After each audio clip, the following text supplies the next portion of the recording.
Today I am going to talk about one of the beautiful, colorful, elegant flowers that blooms and blooms all summer long. The summer must have flower, that is the moss rose.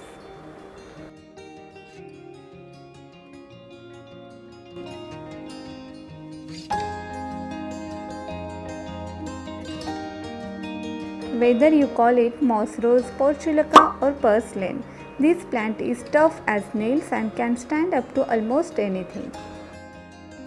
The flowers of moss rose generally come in bright, vibrant jewel tones, but there are mild pastel options as well. There are flowers with broken color, where a solid color petal is randomly streaked through with light shades. These plants are adapted to very dry conditions. They have very fleshy, thick stems and leaves.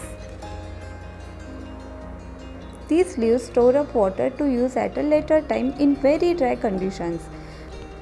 Do you know they even fold up their leaves to help with water loss?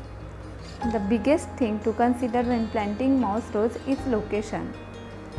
Moss rose hates wet areas, and one of the few ways to kill this plant is by overwatering.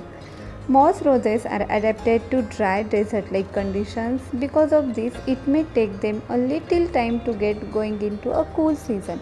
But once the summer heat starts in, this plant will be ready with its vibrant, magical, unending blooms. Moss rose need at least 6 hours of direct sunlight on most days to look and bloom their best. If you try to grow them in shady area, the flower won't open.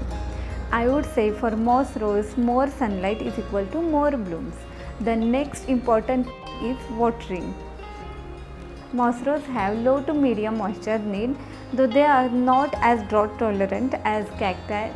The plant will tolerate period of dryness. However, your flowers still need plenty of water to grow up strong and healthy. I water deeply once the soil gets dry by following the finger stick method. However, too much water will cause the plants to rot, so be sure the pot must have good drainage holes. These plants are not so fussy about soil type, but they do best in sandy and well-drained soil. Soil that doesn't hold moisture for long time. Soil must have air circulation and good drainage. I prefer to use 40% garden soil, 40% river sand or perlite and remaining 20% compost soil mix for moss rose.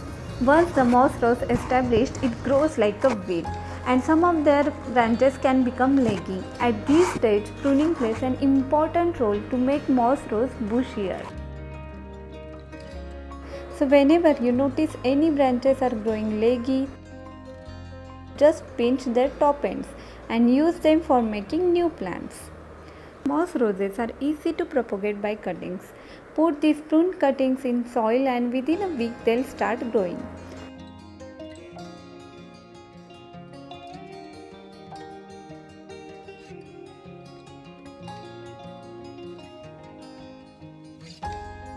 Here is the main mother plant and I have made this moss rose basket by using its cuttings. Apart from pruning, deheading is very important for moss roses.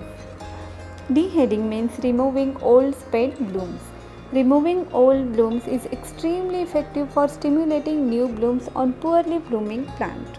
It diverts plant energy into making new blooms rather than investing in seed formation.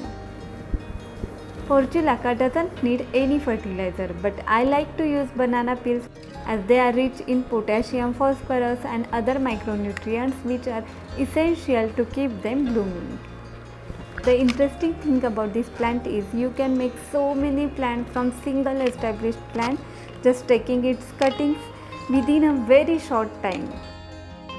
And with the trailing habit and non-stop bloom power, it looks great in so many settings, in hanging baskets, small pots, containers. If you have backyard garden, use them along with the plant border to highlight the area, in rock garden and as a ground cover.